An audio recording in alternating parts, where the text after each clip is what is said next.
Welcome back, everyone. Well, on average, Americans will move 12 times in their lifetime. And I said this statistic couldn't be true, and then I counted up all the amount of times, 11 so far for me. I've done more than that, I think, already. Yeah. Known fact, moving is stressful, so how do you keep it from making you crazy? We have just the person to give us the advice. Wenzke has moved 10 times in 11 years with her husband.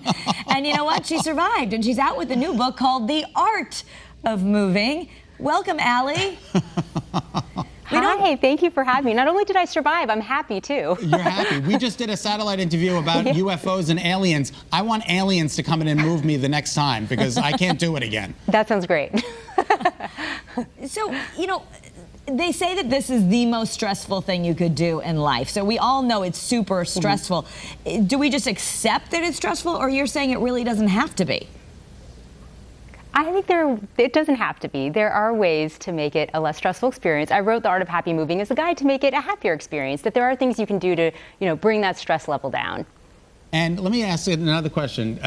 We're looking at a box that says kitchen right now. Would you recommend having the movers pack everything, or do you recommend doing it yourself?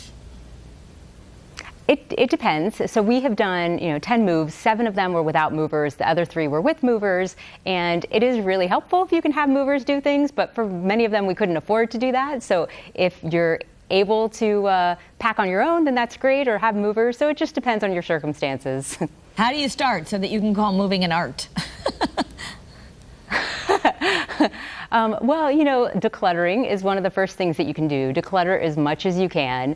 I talk a lot about decluttering in The Art of Happy Moving, and it's different than decluttering to spark joy when you declutter for a move. So get rid of the most that you can and start with the heavy, bulky items first. Now, Allie, is it safe to say that there's going to be an argument and that we should just resign ourselves to know that and just get over it? There's definitely some compromise that needs to happen when you're moving with other people. Yeah. Oh my gosh. Let's talk about just in the book. Do you show us do this first, that second, that third, or does it depend on what your personality is?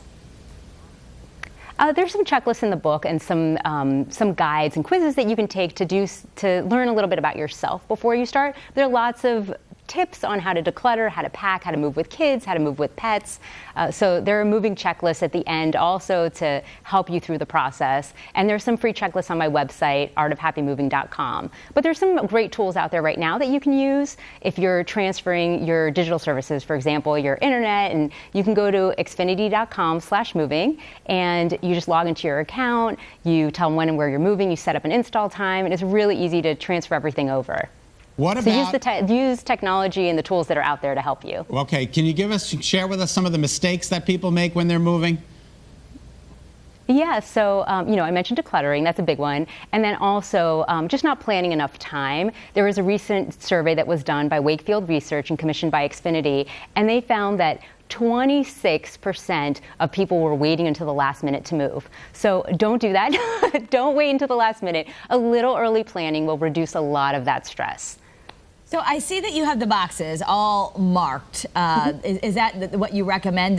Do you go room by room? Do you start with the kitchen, save the kitchen for last?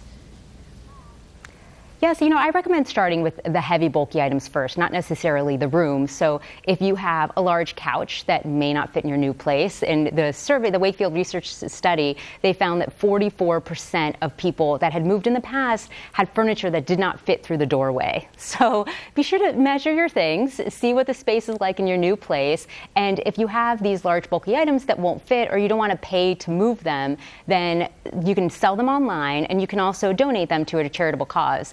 And if you do that, know that some of the charitable organizations take 2 to 3 weeks to get on their pickup schedule. So some early planning will definitely be helpful. I just think it's amazing. Allie, are you going to open your own moving company? And can you help me? Probably not. There are lots of movers out there that can help you out. We're running out of time, but I notice you have 3 children. What do you tell the kids just get out of my way, or should they help?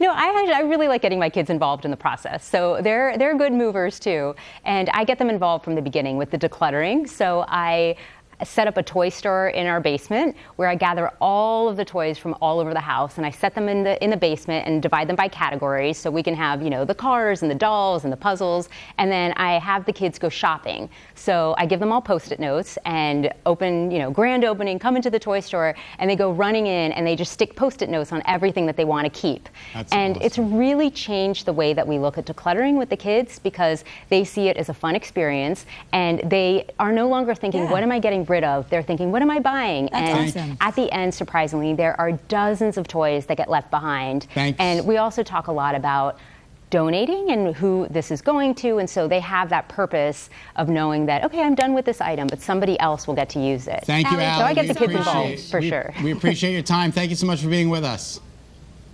Okay, thank you for having me. She's got a great website full of helpful hints. I love the one about the Post-it notes. There's also a link to buy her book. The website is artofhappymoving.com. All right, when we come back,